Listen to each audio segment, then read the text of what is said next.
Supprimer les réseaux sociaux, ça servira à rien, ça réglera pas le problème. Par contre, dans cette vidéo, ce que je vais te partager, si tu l'appliques, si tu l'écoutes et si tu le mets en place, je te garantis que ce sera la dernière vidéo que tu verras aujourd'hui et même que tu verras du mois. Pourquoi? Parce que le plus important, c'est de traiter la cause, pas les symptômes. Si demain, tu te coupes le bras, on peut te donner du Doliprane et mettre un pansement sur ta coupure, sur ta plaie, mais est-ce que ça va réellement régler le problème? Non. Et c'est exactement ce que tu essayes de faire quand tu veux supprimer les applications. C'est l'équivalent de mettre un pansement sur ton bras et de prendre un Doliprane. Ça règle pas réellement le problème. Alors maintenant, ce qu'il faut comprendre, c'est avant même de vouloir supprimer et arrêter de scroller, il faut comprendre pourquoi tu scrolles. Qu'est-ce que ça t'apporte de scroller et pourquoi c'est si dur de s'en défaire. Très souvent, je vais te prendre un exemple. Moi, je sais que j'étais un gros accro de YouTube. Et encore aujourd'hui, je fais ce travail. Je ne vais pas te mentir en te disant que je suis parfait. Aujourd'hui, on est sur une chaîne qui est très basée sur la transparence et l'honnêteté. Et je n'ai pas envie de me faire passer pour un surhomme alors que je ne le suis pas. Cependant, j'ai quand même réussi à maîtriser ça par période. Quand j'ai besoin de me focus, je sais me focus et je sais mettre de côté toutes mes addictions au contenu. Pourquoi? Tout simplement parce que je sais exactement où je veux aller. Tu sais, la vraie question que je devrais te poser, c'est pas comment arrêter YouTube, comment arrêter Instagram, comment arrêter TikTok, c'est pourquoi est-ce que tu veux arrêter ces addictions-là? Qu'est-ce que ces addictions que tu as t'empêchent de faire? Et si tu réponds à cette question, tu auras déjà fait un pas et tu auras déjà avancé beaucoup plus que 99% des gens. Parce que si tu sais pas pourquoi tu arrêtes, bah, au moment où tu auras envie de craquer, tu vas te dire, en vrai, si je craque, bon, c'est pas grave, etc. Tu n'auras pas de why et de raisons suffisamment importantes qui vont te permettre de continuer et de ne pas craquer. Tu sais, je lisais un livre de David Goggins qui disait que dans les pires moments de sa vie, quand il était en train de souffrir et de courir des ultra-trails de plusieurs centaines de kilomètres pendant des jours, il avait constamment la même question qui lui revenait en tête. C'est pourquoi est-ce que tu es là, tu vois? Pourquoi est-ce que tu fais ça? Pourquoi est-ce que tu fais ça? Et à chaque fois, il disait que il arrivait à trouver une réponse à cette question-là. Et c'est ce qui lui permettait de continuer. Et toi, c'est pareil. Quand tu vas, on va dire, être tenté de repartir sur une vidéo YouTube, un TikTok ou quelque chose, pose-toi la question. Pourquoi est-ce que je fais ça? Pourquoi est-ce que je m'interdis d'aller sur TikTok? Si tu sais répondre à cette question-là, tu verras que tu auras beaucoup plus de facilité à pouvoir te détacher de tout ça. Donc, si tu es là, prends l'habitude d'être un gars qui passe à l'action et note sur une feuille, pas ton téléphone, une vraie feuille, note pourquoi est-ce que j'ai envie de me détacher de cette addiction? Quel est le projet qui va remplacer cette addiction-là? Et ça nous emmène au deuxième point, qui va être que aujourd'hui, tu sais, on ne peut pas arrêter une habitude comme ça. Parce que si tu arrêtes, ton cerveau, il va toujours être attiré par ce comportement-là parce qu'il avait l'habitude de combler le vide par ce comportement-là. Donc, si tu veux vraiment réussir à te détacher de cette addiction, ce qu'il va falloir faire, c'est compenser avec une autre habitude, mais une habitude qui va être saine et qui va te permettre de te rapprocher de ton objectif et de ton projet. C'est pour ça que si tu ne définis pas pourquoi tu fais ça et si tu n'as pas de projet vraiment qui vont te pousser à arrêter, quand tu auras une tentation, tu vas juste reprendre. Et tu vas toujours être dans la même galère. Donc, fais ça. Si tu as noté ton pourquoi, etc., la raison pour laquelle tu veux arrêter, c'est très bien.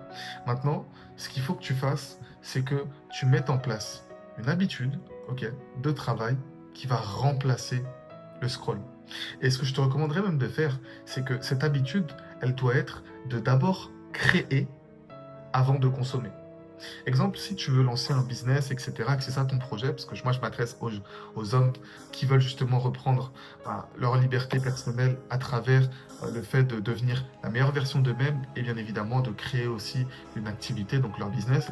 Et donc, si toi aujourd'hui ton objectif c'est de créer ton business, quand tu te lèves, la première chose que tu dois faire, avant même de consommer du contenu, c'est de faire des tâches qui vont te permettre de créer et d'avancer dans ton activité. Que ce soit de la prospection, que ce soit même de créer du contenu au lieu de le consommer.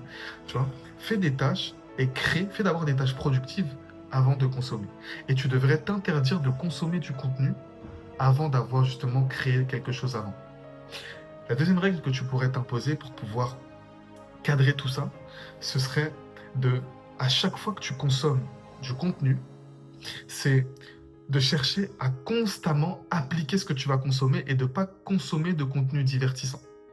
Je m'explique.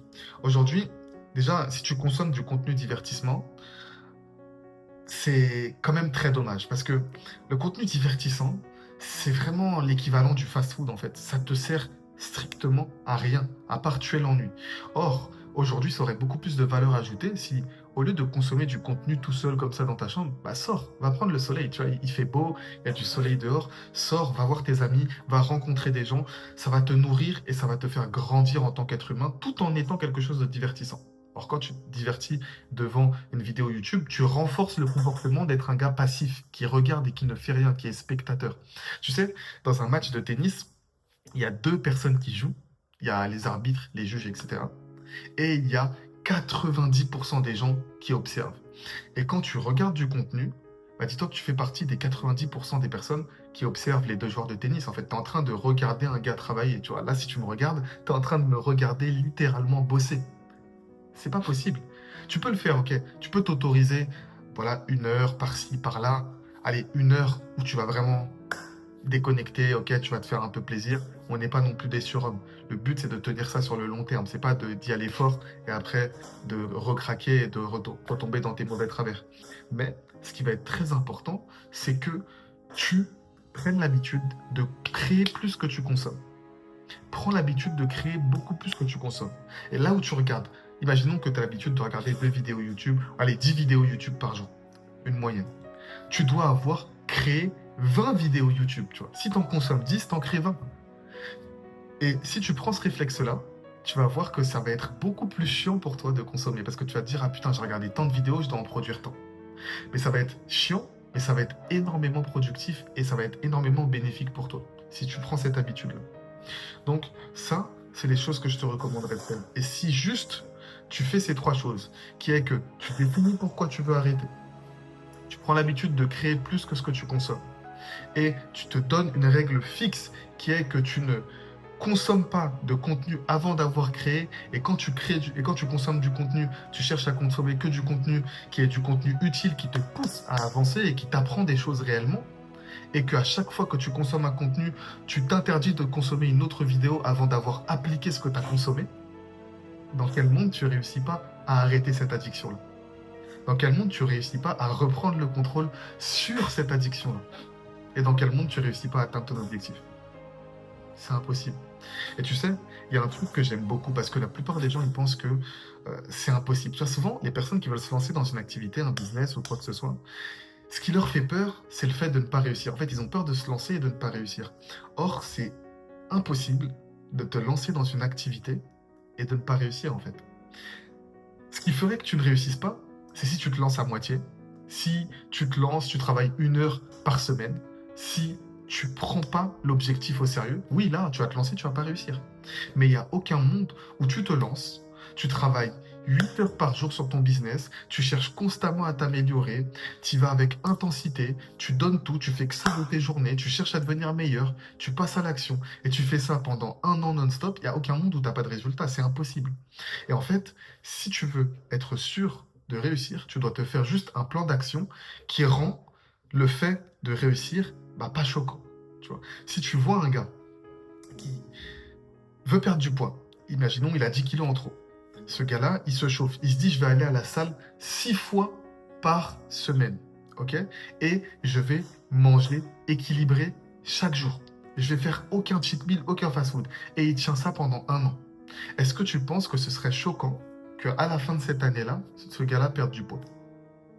Non. Non, parce qu'il a mis tellement de travail et d'effort dans cette direction-là que quand il atteint le résultat, lui-même, il sera plus choqué. Parce qu'il sait ce que ça lui a coûté et il a mis le travail pour l'avoir.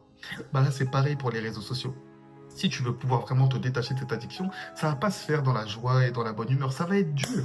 Tu vas avoir envie de scroller. Et c'est pour ça que le pourquoi que tu as écrit va être important. Parce que c'est dans ces moments-là que tu vas te rappeler ton pourquoi et que tu vas continuer à mener ta quête. Mais si tu fais les choses au hasard, si tu appliques pas ce que je t'ai partagé là, si tu essayes d'en faire qu'à ta tête, si tu prends juste un élément mais que l'autre tu le prends pas, en fait ça marche pas comme ça. C'est comme une recette de cuisine là que je viens de te donner. Si tu prends juste une chose que je te dis et après tu essayes d'ajouter une chose par toi-même, ça marche pas. Si tu veux avoir le plat qui est bien fait à la fin, tu dois suivre la recette à la lettre. Donc prends cette vidéo comme une recette à la lettre, considère-la comme la seule vidéo que tu as le droit de suivre tant que tu n'as pas résolu ce problème d'addiction aux réseaux sociaux.